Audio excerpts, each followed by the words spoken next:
Globe soccer award Cristiano റൊണാൾഡോയ്ക്ക് കിട്ടിയതിൻ്റെ പേരിൽ ഇപ്പോൾ വിമർശിക്കാനും ചോദ്യം ചെയ്യാനുമാണ് നിങ്ങൾ സമയം കളയുന്നതെന്നുണ്ടെങ്കിൽ എനിക്ക് നിങ്ങളോട് പുച്ഛം മാത്രമേ ഉള്ളൂ എന്നുള്ളതാണ് കേട്ടോ. കാര്യം എന്താണെന്ന് വെച്ച് കഴിഞ്ഞാൽ അത് കുറച്ച് കാലങ്ങളായി അല്ലെങ്കിൽ കുറച്ച് വർഷങ്ങളായിട്ട് മുറ തെറ്റാതെ കൃത്യമായിട്ട് നടന്നുകൊണ്ടിരിക്കുന്ന ഒരു ആചാരമാണ് ഈ പറയുന്ന പോലെ ഗ്ലോബ് സോക്കർ അവാർഡ് എന്ന് പറയുന്നത്.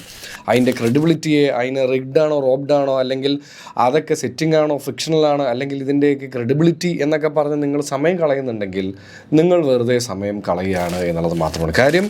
എന്തൊക്കെ സംഭവിച്ചാലും എന്തൊക്കെയാണെന്നുണ്ടെങ്കിലും അതിനൊരു പാറ്റേൺ ഉണ്ട്. ആ പാറ്റേൺ എപ്പോഴും അവർ കീപ്പ് ചെയ്തിരിക്കും എന്നുള്ളതാണ്. പക്ഷേ എനിക്ക് വിഷമം തോന്നിയത് കുറച്ചധികം എസ്പെഷ്യലി റയലിനെ അല്ലെങ്കിൽ ക്രിസ്ത്യാനോ റൊണാൾഡോയുടെ ഡൈഹാർഡ് ഫാൻസ് ആയിട്ടുണ്ടായിരുന്നവരെല്ലാം യമാലിനെ ഭയങ്കരമായിട്ട് ഈ ഫിഫ ബെസ്റ്റ് വന്നപ്പോഴും ബാലൻഡിയോറിൻ്റെ ലിസ്റ്റ് വന്നപ്പോഴും വിമർശിക്കാൻ എടുത്തിട്ടുണ്ടായിരുന്ന ആ ഒരു എനർജി എന്തുകൊണ്ട് ഈ പറയുന്ന പോലെ തന്നെ ഗ്ലോബ് സോക്കർ അവാർഡ്സിൽ പുള്ളി ഒന്ന് ദുബായി പോയി വന്നപ്പോഴേക്കും ഒരു സഞ്ചി നിറയെ ട്രോഫി കൊണ്ടുപോയപ്പോൾ അവരതിന് കാണിക്കുന്നില്ല എന്നുള്ളത് മാത്രമേ എനിക്കൊരു സംശയമായിട്ട് തോന്നിയുള്ളൂ. പിന്നെ അണ്ണനെ ഒരിക്കലും കുറ്റം പറയാൻ പറ്റില്ല. ബിക്കോസ് ഈ സീസണിൽ അണ്ണനും അൽ നാസറും like they are in a very good form, good shape.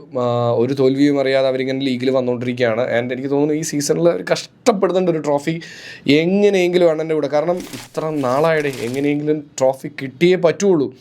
So അതിന് മാക്സിമം ട്രൈ ചെയ്യുന്നുണ്ട്. അതുകൊണ്ട് തന്നെ ഈ അവാർഡിൻ്റെ ക്രെഡിബിലിറ്റിയെ ഒന്നും ചോദ്യം ചെയ്യുന്നതിൽ വലിയ കാര്യമുണ്ടെന്ന് എനിക്ക് തോന്നുന്നില്ല. ബിക്കോസ് ഇതെല്ലാം at the end of the day കുറേയൊക്കെ വോട്ടിങ്ങിൽ പോകുന്നതാണ്. So winners are winners. അതിനെ റെസ്പെക്റ്റ് ചെയ്യാൻ പഠിക്കണം എന്നുള്ളതാണ് എനിക്ക് പറയാനായിട്ടുള്ളത്.